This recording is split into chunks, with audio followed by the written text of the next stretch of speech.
मैं एक साधारण मध्यम वर्गीय परिवार से हूँ, जहाँ हर दिन जिंदगी की जंग लड़नी पड़ती है। दिल्ली के एक छोटे से किराए के मकान में रहता हूँ, जहाँ सुबह की चाय के साथ माता पिता की चिंता और छोटी बहन की पढ़ाई का खर्च हमेशा दिमाग में घूमता रहता है। मैं एक छोटी सी प्राइवेट कंपनी में जूनियर अकाउंटेंट हूँ। तनख्वाह ठीक ठाक है, लेकिन सपनों और हकीकत के बीच का फासला हमेशा मुझे चुभता है। मेरी ज़िंदगी सामान्य थी, लेकिन एक दिन सब कुछ बदल गया जब मैंने सुना कि मैं पिता बनने वाला हूँ। वो दिन था मार्च का, जब दिल्ली की गर्मी धीरे धीरे अपने पाँव पसार रही थी। मैं ऑफिस से थका हारा घर लौटा। मेरी पत्नी सुमन रसोई में कुछ बना रही थी। उसका चेहरा थोड़ा उदास था, थोड़ा घबराया हुआ भी था। मैंने पूछा, क्या बात है सुमन, सब ठीक तो है ना? उसने चुपके से एक प्रेगनेंसी किट मेरी ओर बढ़ा दी। 2 गुलाबी रेखाएं, मेरा हाथ कांपने लगा। खुशी थी, लेकिन उससे कहीं ज़्यादा डर। हमारी शादी को अभी 2 साल ही हुए थे और हमने अभी बच्चे के बारे में सोचा भी नहीं था। किराए का मकान, माता पिता की दवाइयाँ, बहन की फीस, ये सब कैसे मैनेज होगा? मैंने सुमन को गले से लगाया, लेकिन मेरे दिल में सवालों का तूफान उठ रहा था। मैं रात भर सो नहीं पाया। मेरे सामने मेरे पिताजी का चेहरा घूम रहा था। उन्होंने अपनी पूरी ज़िंदगी हमें पालने में खर्च कर दी। क्या मैं उनके जैसा बन पाऊँगा? क्या मैं अपने बच्चों को वो सब दे पाऊँगा जो वो चाहता है? मध्यम वर्गीय ज़िंदगी की सच्चाई यह है कि हर सपने के साथ एक लेकिन जुड़ा होता है।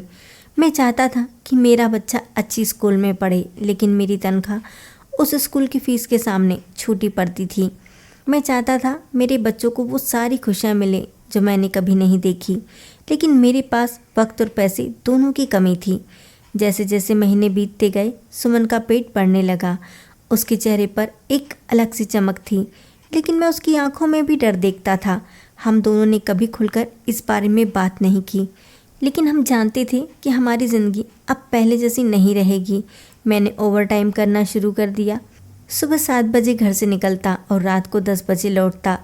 सुमन को देखकर लगता था कि वो मुझसे कुछ कहना चाहती है, लेकिन मेरी थकान देखकर चुप रह जाती। एक दिन जब मैं ऑफिस की फाइलों में उलझा हुआ था, मेरा बॉस मेरे पास आया और बोला, विनायक, तुम्हारी परफॉर्मेंस अच्छी है। अगर तुम अगले प्रोजेक्ट में अच्छा काम करोगे तो प्रमोशन की बात हो सकती है। मेरे दिल में एक उम्मीद जगी, शायद ये मेरे बच्चे के लिए बेहतर भविष्य का रास्ता हो। मैंने और मेहनत करना शुरू कर दी, लेकिन इसके साथ ही मेरे और सुमन के बीच की बातचीत कम होने लगी। मैं थक कर घर लौटता और वो अपने दर्द और डर को मुझसे छुपाती। 7वें महीने में सुमन को अचानक दर्द शुरू हुआ। मैं घबरा गया। रात के 2 बजे हम हॉस्पिटल भागे। डॉक्टर ने कहा कि सब ठीक है, लेकिन सुमन को अब ज़्यादा आराम की ज़रूरत है। मैंने उसे घर पर अकेला छोड़ना बंद कर दिया। माँ को बुलाया कि वो सुमन के साथ रहे, लेकिन माँ की अपनी सेहत ठीक नहीं थी। मैं दिन रात दौड़ रहा था, ऑफिस, घर, हॉस्पिटल। मेरे अंदर का डर बढ़ता जा रहा था। क्या मैं एक अच्छा पिता बन पाऊँगा? क्या मैं अपने परिवार को वो सुरक्षा दे पाऊँगा जो वो मुझसे चाहते हैं? एक रात जब सुमन सो रही थी, मैं छत पे गया। आसमान में तारे चमक रहे थे, लेकिन मेरे दिल में अंधेरा था। मैंने अपने पिताजी को याद किया। वो हमेशा कहते थे, विनायक, ज़िंदगी में जो चाहिए वो मेहनत से मिलता है, लेकिन जो ज़रूरी है वो प्यार से मिलता है। मैंने सोचा, क्या मैं अपने बच्चों को सिर्फ मेहनत से सब कुछ दे सकता हूँ? क्या मेरे पास इतना प्यार है कि मैं उसे वो खुशी दे सकूँ जो मेरे पिताजी ने मुझे दी? नवंबर की एक ठंडी सुबह सुमन को लेबर पेन शुरू हुआ। मैं उसे लेकर हॉस्पिटल भागा। वो घंटों दर्द में थी और मैं बाहर कॉरिडोर में बेचैन घूम रहा था। हर मिनट एक साल जैसा लग रहा था। आखिरकार नर्स ने मुझे बुलाया और कहा, बधाई हो, आपको बेटी हुई है। मैं ऑपरेशन थिएटर में गया। सुमन के चेहरे पर थकान थी, लेकिन उसकी आंखों में एक अनोखी चमक थी।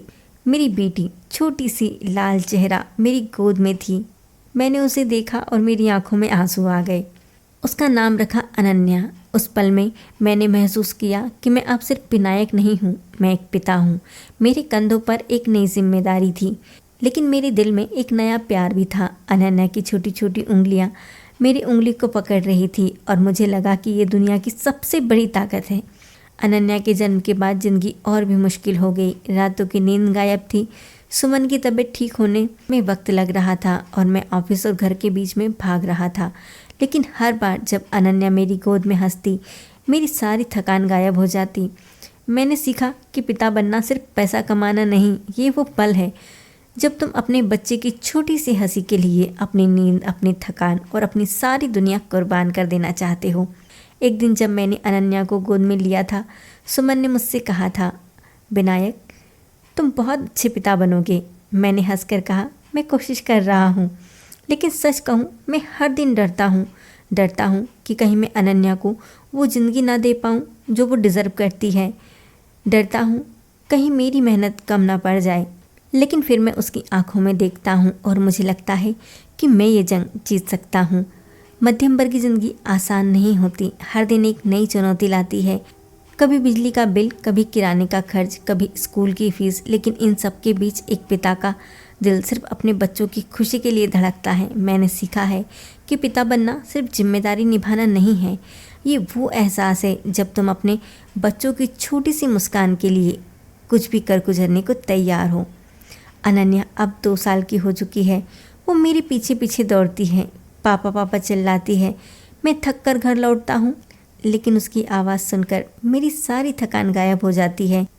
मैंने प्रमोशन पा लिया, लेकिन ज़िंदगी की दौड़ अभी ख़त्म नहीं हुई। मैं अब भी हर दिन अपने सपने और अपनी हकीकत के बीच जूझता हूँ। लेकिन अब मुझे एक वजह मिल गई, अनन्या। जब मैं अपनी बेटी को देखता हूँ तो मुझे लगता है कि मेरी ज़िंदगी का हर संघर्ष, हर थकान, हर डर इसके लायक है। लेकिन मैं आपसे पूछता हूँ, एक मध्यम वर्गीय पिता के तौर पर आप अपने बच्चों के लिए क्या क्या कुर्बान करते हो? और जब आप अपने बच्चों की मुस्कान देखते हैं तो आपको क्या लगता है कि ये सब इसके लायक है? आपके दिल में अपने दिल से जवाब दीजिएगा।